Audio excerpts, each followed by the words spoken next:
Hello, beautiful souls. My name is Carolyn. Thank you so much for clicking on this video. This channel is all about true crime, mystery, and anything abnormal. I highly recommend subscribing because this channel is definitely a vibe.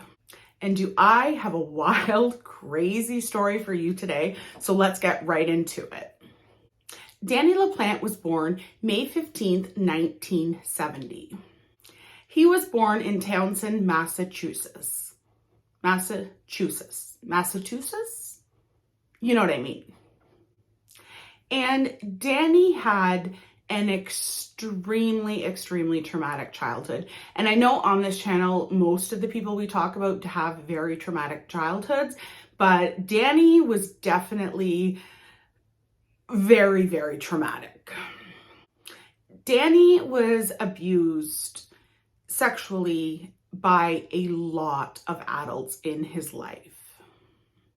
The worst abuse that he suffered was from his stepfather. His stepfather abused him in every way possible. He abused him physically, sexually, emotionally, psychologically, and he was abusing him on a daily basis. So Danny's daily life was dealing with abuse constantly. Danny had a really hard time at school as well. He suffered from dyslexia, so it made learning more challenging, and he had very few friends, and he was bullied constantly by the kids at school. The kids at school would constantly refer to him as creepy and weird. And I'm not going to give any details of it, but Danny also as a child did animal stuff.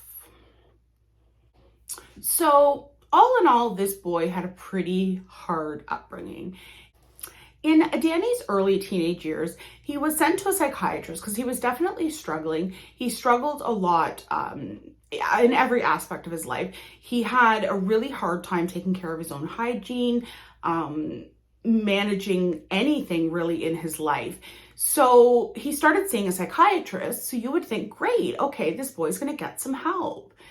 No, the psychiatrist who Danny sees for a year, their sessions were the psychiatrist essaying Danny. So he didn't get any help with any of the trauma he'd suffered. All he got was more trauma. In his teens, Danny started breaking into houses. And when he started breaking into houses, he would go in the way typically criminals, when they break into houses, they go in to steal valuable things and take them and sell them, or if they can find cash or take anything that they want. You know, they're going in there to get stuff. So when Danny started breaking into houses, that's what he was doing while he was breaking into houses. But then his interest in breaking into houses changed a little bit. Danny would still steal things, but they were never things of value. Like, for example, he would go into a house and steal all of their forks. The things that he was stealing were never really of value, but they were definitely things that when the homeowner got home, they would notice were missing, so they would know that someone had been in their home. And he would still occasionally steal valuable things that he could sell to get money. But then he started breaking into homes strictly to torment the people whose homes he was breaking into. And he would break into these homes and he would move things around. So for example, he'd go to the kitchen and take the toaster and put it in the bathroom. Or he would take one of the couch cushions and put it on the kitchen table. Or he would take an end table and sit it on top of someone's bed. So he was doing really weird stuff. He was never damaging people's homes. Like, it wasn't like he went in and he would like break things or like tear up the house or any of that. It was just like, it was almost as though it was just like mind games to him. Like, he wanted them to know he was in there, and he wanted to do very strange things that would concern someone. Because if someone broke into my house and stole my television, you know, that would suck, but, you know, I'd be okay. If someone broke into my house and took all my forks, I would be very confused. In 1986, Danny broke into a home and he stole their phone number. If you're young, you may be questioning how the hell does someone steal a phone number? So back in the day, home phones would have like a little plastic slit in them where you could put a little piece of paper. So people would write down their phone number and put it in this little slit on the phone. So whenever, if you were on the phone talking to someone, like, what's your number? It's right in front of you. You can tell them. So Danny went into the home and stole the little piece of paper with the phone number. Because Danny, as much as he enjoyed the tormenting he was doing, he was going to take this to the next level. And when I tell you how insane this is, it's a lot. The house that Danny broke into was the Bowen's family. Bowen's family consisted of the father and 2 daughters. There was 15-year-old Tina and 9-year-old Karen. Just a few months earlier, they had lost the mother of the family to cancer. So one day, Danny called the home. When Danny called the girls, he told them that he had got their phone number from a friend that they had gone to school with.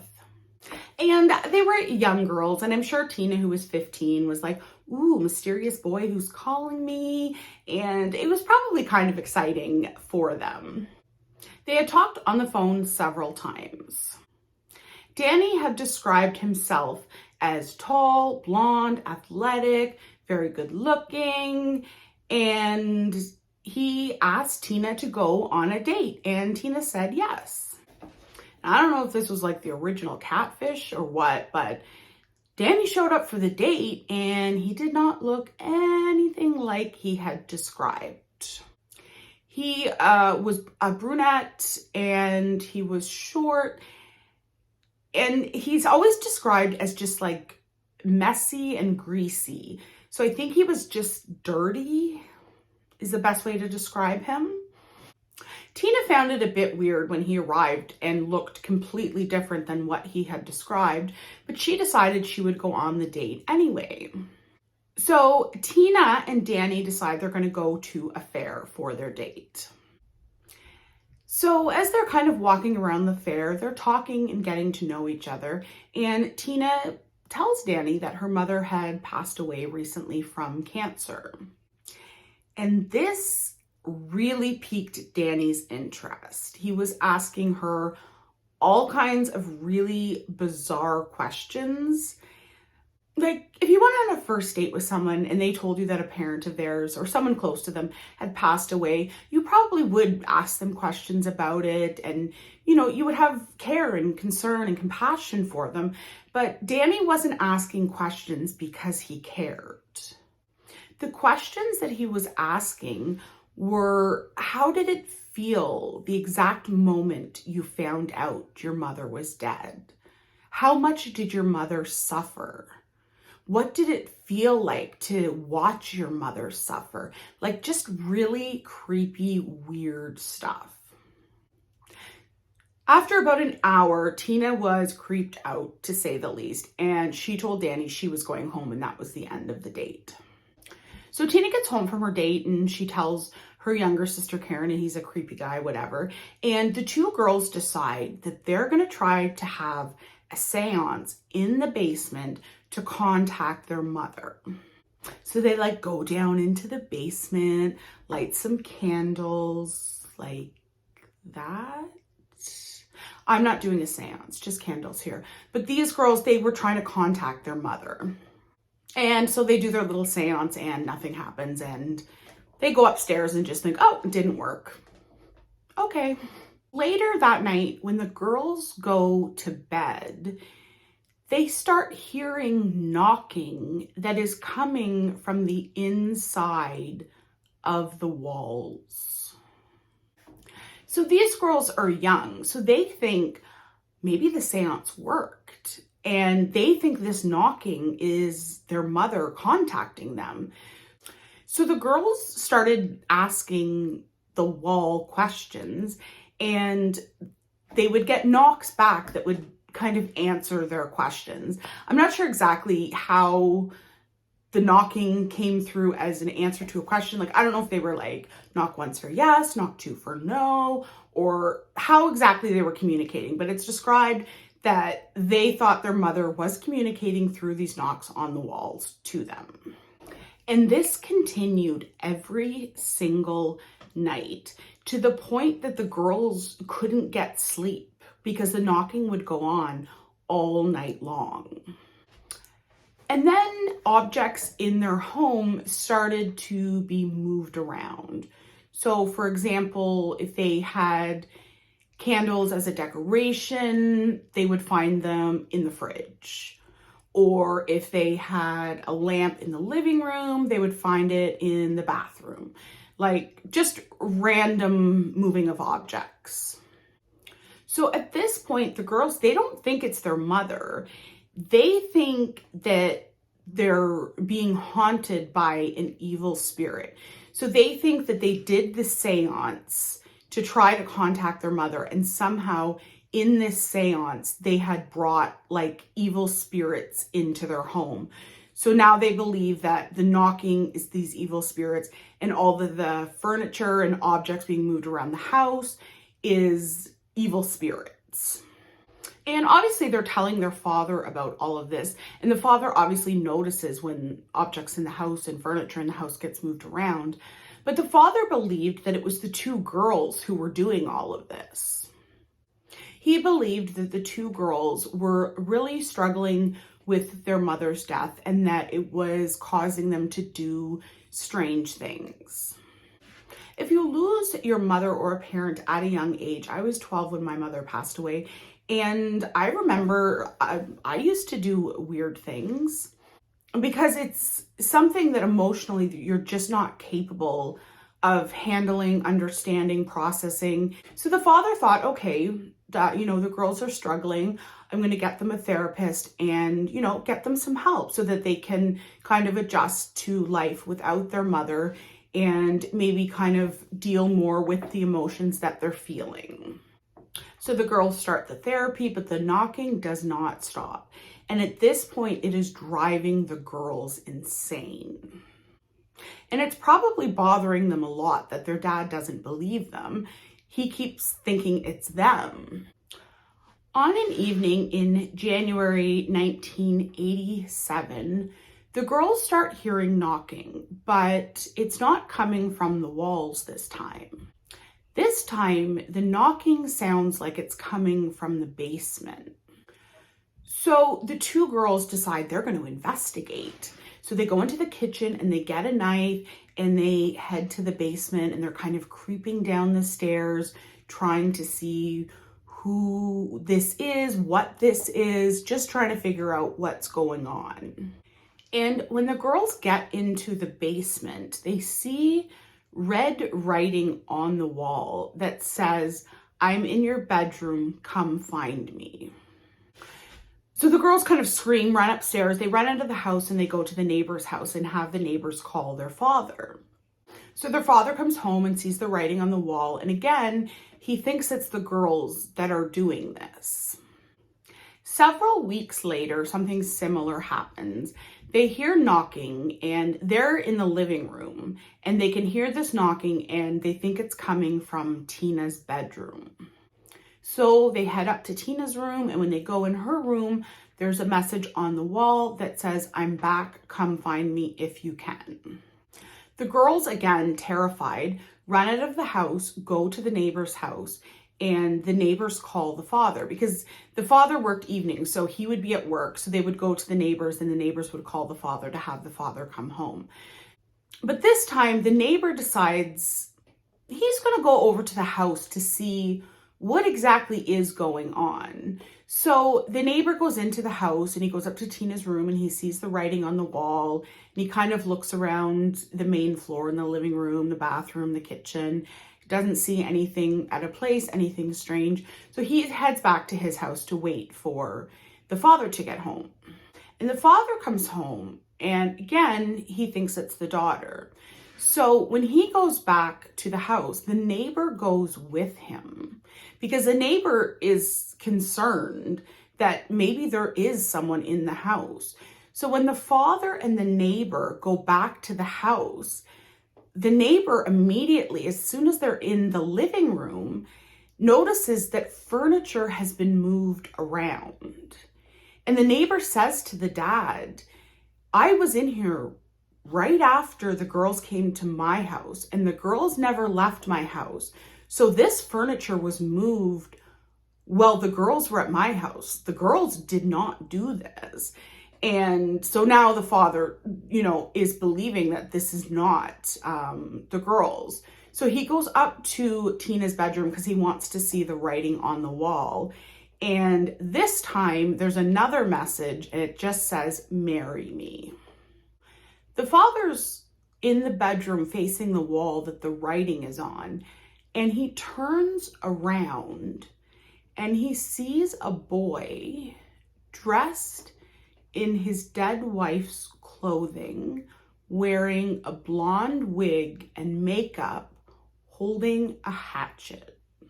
And the boy is Danny Leplante. Danny doesn't attempt to hurt the father. He's just standing there with a hatchet in his hand and wearing the dead mother's clothes, the wig, the makeup. The whole thing is freaking the father out. So they call the police, and obviously the police arrest him. So when the police come to the home, the daughters and the father are describing to the police exactly everything that had been going on in the home. So the police are puzzled because they're like, how are they hearing knocking inside the walls? Like, this doesn't make a lot of sense. So the police start searching the house. The police find a hidden crawl space behind a cupboard, and they figure out that Danny had been tunneling himself into the walls throughout the house. They also find that Danny had made peepholes in each room of the house so that he could be in the walls looking through peepholes and seeing Tina in whatever room she was in. And it's believed that Danny was actually living in the house, spending obviously the majority of the time in between the walls. I can't think of anything more terrifying. When I was researching this story, I went around my house looking at the size of the walls, and I'm like, could someone get in there? Is there enough space that someone could be in between the walls? But I think this was like an older home, and there was a lot more space in between walls is how he did it, because my walls aren't wide enough that a person could fit between, so I'm safe. But if you're watching this, check your walls. For this, Danny gets sent to a juvenile facility for a year. October 1987, he is released. And immediately he goes back to breaking into houses. One house he breaks into, he finds 2 guns, so he decides to take them. Now, this is not a person that you want having guns. God bless America. December 1st, 1987, Danny breaks into the Gustafsson home. And I apologize if I'm not pronouncing the last name correctly. I struggle with last names sometimes. But this time, Danny wasn't there to play games. He had a much more sinister idea. As soon as he gets in the home, he's greeted immediately by Priscilla, who is the mother. She is pregnant and she has her 2 young children with her. When Priscilla's husband, Andrew, got home from work later that day, he arrived to an absolutely horrific scene. Priscilla was laying face down on her bed. She had been essayed and shot multiple times in the head. She was no longer alive. So Andrew immediately calls the police. He can't find his children. Police find the children, William, who is 5, and Abigail, who is 8, and they had both been drowned in separate bathrooms in the home. Police are quickly able to link this to Danny Leplante. So a manhunt for Danny begins. Danny heads a few towns over. He breaks into a woman's home and he's trying to kidnap her and take her car and leave the home. Thankfully, the woman's able to fight him off and Danny gets away with the car, but the woman is left unharmed. 48 hours after the manhunt had begun, a woman called the police and said that she had seen Danny. Because his picture had been put all over the news because obviously they're searching for this dangerous armed criminal who has just killed 3 people. So 48 hours after the manhunt begins, the police find Danny hiding in a dumpster a few towns away from where he lived. They had found Abigail, the daughter's, hair on Danny, and Danny had also left evidence at the home. So the police were very easily able to cement this case, and Danny was the person who had committed this crime. And 1 year later, Danny was sentenced to 3 life sentences. And once Danny was in jail, he had absolutely no remorse. All through everything that, went through with police interviews and him going through the court system and then going to prison, he had zero remorse for anything that he had done. And then he started filing all these lawsuits. He was suing the courts, he was suing the prison. At one point, he tried to sue the prison because they were taking away his constitutional right to practice his religion. His religion is Satanism, and he needs certain items to do rituals. And the prison is like, yeah, F you, no, you can't have anything. You killed 3 people, you're here for life. We're not giving you shit. But yeah, so he does all of these lawsuits. They all just get thrown out. No one takes any of it serious or anything, but he's just this constant annoyance to the court system. For years, he goes on with all of this nonsense. And then in 2017, Danny did a complete 180 and had a completely different attitude about everything. He was so remorseful and he wanted to apologize to the family, and he just had a hard time living with himself. And it was because he was a juvenile when he was convicted. So they were looking at his case again to see, was it fair that he was given 3 life sentences when he wasn't 18 at the time? And the court said, hell yeah, he deserves the life sentences. Lock him up, throw away the key. So Danny will fortunately spend the rest of his life in prison. Thank you so much for joining me today. If you enjoyed the video, give it a like. If you'd like to see more from me, definitely subscribe, and I will see you in the next one.